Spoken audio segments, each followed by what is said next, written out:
AFC West has become so much more competitive over the course of just like 2 weeks. Not even a full off season yet, never mind the draft. At first, it was the Broncos with Russell Wilson. Then, the Chargers got Khalil Mack, J.C. Jackson, and other pieces. The Chiefs just existing as a threat, but I mean, without Tyreek Hill and all that, it's up there in the air. It's up in the air. But the Raiders seemed to be the team that was left in the dust. However, after signing Chandler Jones and trading for the wide receiver that is number 1 in the league, in Devontae Adams, Las Vegas seems to be scarier than ever before. And that puts Derek Carr in great position to succeed and potentially win NFL MVP this next season. But before I get into this video, make sure you guys like and subscribe to the channel, as all support is very much appreciated, helps me out more than you know. Also, there's something new I need to talk about. My colleague Mike Kendi and I have started a podcast, and it's called the JM Touchdown Show. Episodes come out every Friday or Saturday. We're not really consistent with it yet, we're just starting it out, so we're trying to figure it all out. But the clips will come out usually on Monday, and the link tree for that will be in the description. Now, let's get into why Derek Carr could win the NFL MVP award. We'll start these off like how I normally do, with a little background on Derek Carr to start. Derek Carr was drafted 36th overall in the loaded 2014 NFL Draft, and would quickly prove to be the best quarterback in the draft class over players like Blake Bortles and Teddy Bridgewater. He made the Pro Bowl in his second year, but his third year would be the most telling.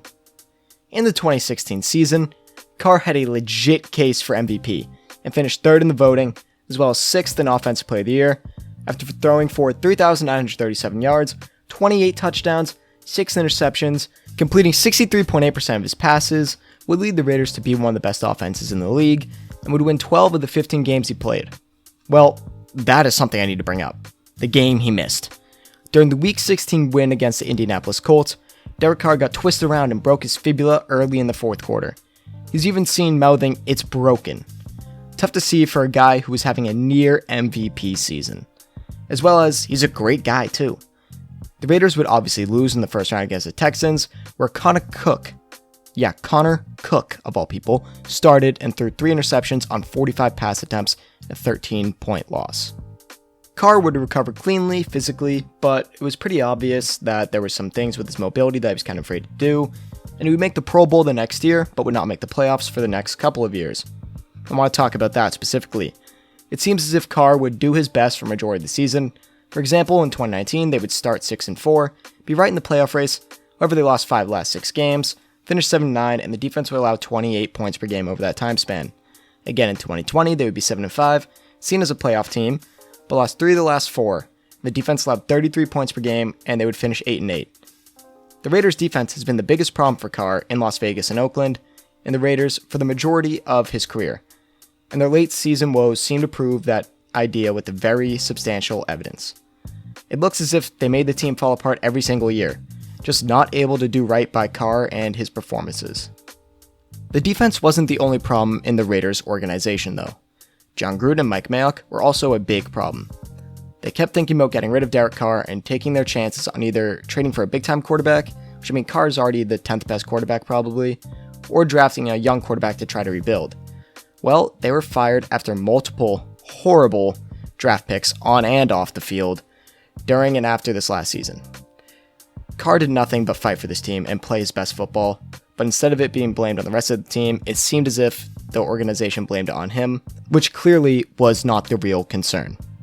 And as we move off of those 2 years, we move on to the 2021 season, where there's a lot to talk about.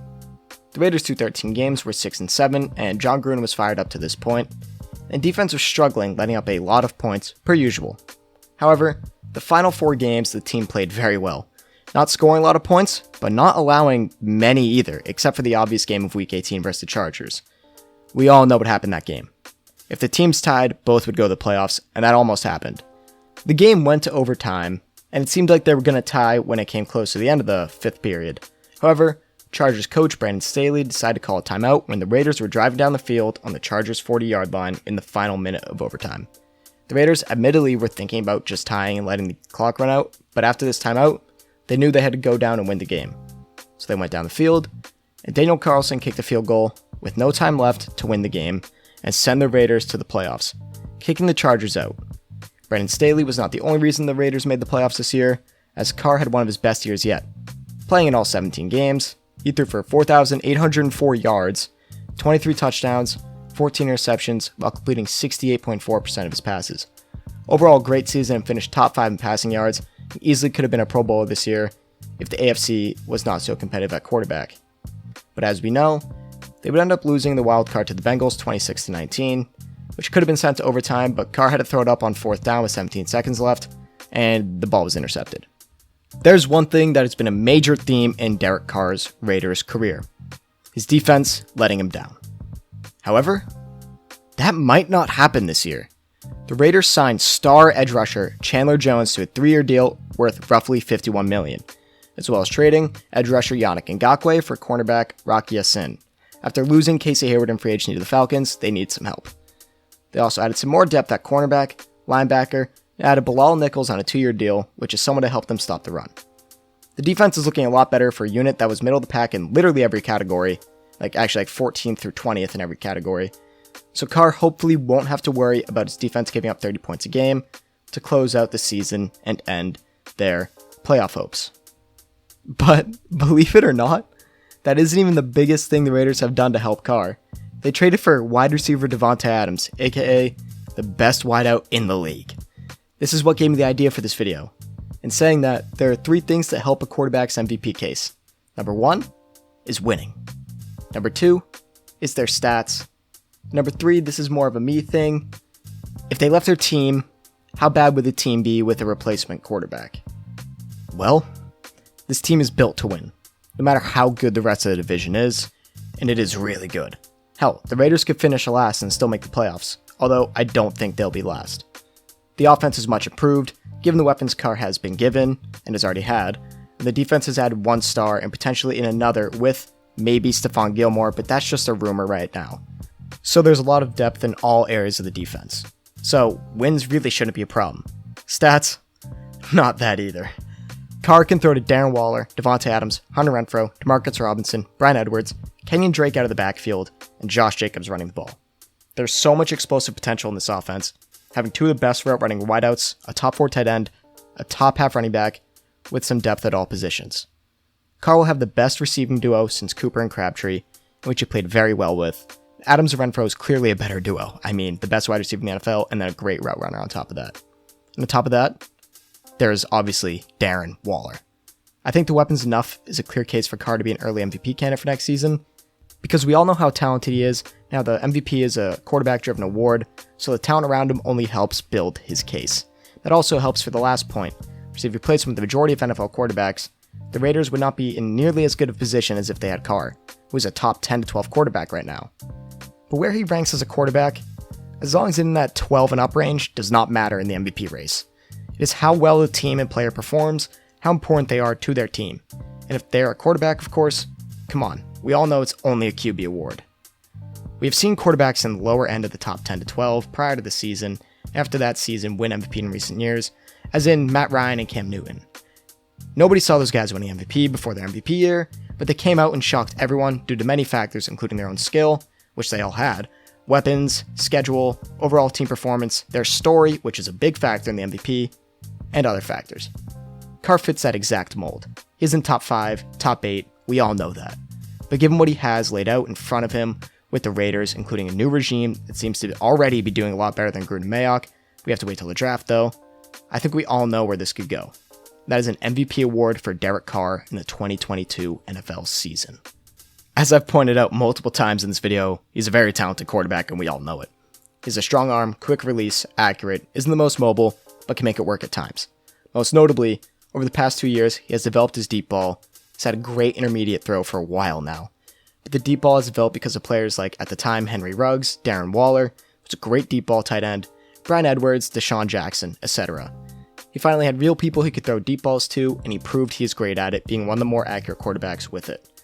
It will only get better with Waller and Devontae out there going down the field. And don't even talk about the other areas in the field where those two, as well as Renfrow, will flourish, as in short routes for sure, and intermediate routes, since Hunter and Adams are such amazing route runners, both top 10 with Adams being my number 1 in that aspect. This team can also run play action a lot, one of Carr's strengths, especially last season, as he completed 73.4% of his play action passes, since they have Josh Jacobs and Kenyon Drake in the backfield to scare defenses with the threat of running, or Drake catching out of the backfield. This offense has been designed to fit Carr's strengths, finally, and Josh McDaniels and Dave Ziegler have done an amazing job at doing so. Speaking of McDaniels, he's a very confusing head coach, as they just hired him this offseason. He did not do well in his stint with another AFC West team, as in the Denver Broncos, as their head coach. Patriots fans have had some tough times with his play calling New England ever since Tom Brady left. So I don't know if he will hinder Carr, but he loves to run the ball with his backs and a fullback in the game, which is why he signed former Patriot Jakob Johnson, so we can try and bolster the run blocking with the fullback position. He also brought in Brandon Bolden, another former Patriot, so he's getting the personnel he wants for his scheme, which I guess is good, but it seems as if it may hinder the quarterback play occasionally. But with the passing weapons they have, I don't think there's a way he can find to ruin Derek Carr this year, even if he tries to be a run-first team. Derek Carr will go out there and dominate. Derek Carr is a great quarterback. Is he elite? Probably not. But were some MVP winning quarterbacks elite before the MVP year? No. Not some, but most. Now, do I know if he will win MVP like the title says? No. But I think there's a solid chance due to the stats he will obviously put up with this receiving core. The potential wins the Raiders will have, which I think is a lot. They're definitely making the playoffs in my eyes. And his importance to the Raiders organization, as well as the story that will come out of Las Vegas after finally getting out of John Gruden and Mike Mayock's clutch, where they would draft horrible human beings. Overall, I love Derek Carr's chances to win the MVP award in the 2022 season. And with all that being said, that is it for me, guys. Thank you for tuning into Fanatic Sports. If you made it this far into the video, please leave a like and subscribe to the channel. All support is very much appreciated, helps me out more than you know. Also, make sure you follow me on Instagram at FanaticSports25 and on TikTok and Twitter at Fanatic Sports. This is Joe from Fanatic Sports, signing off.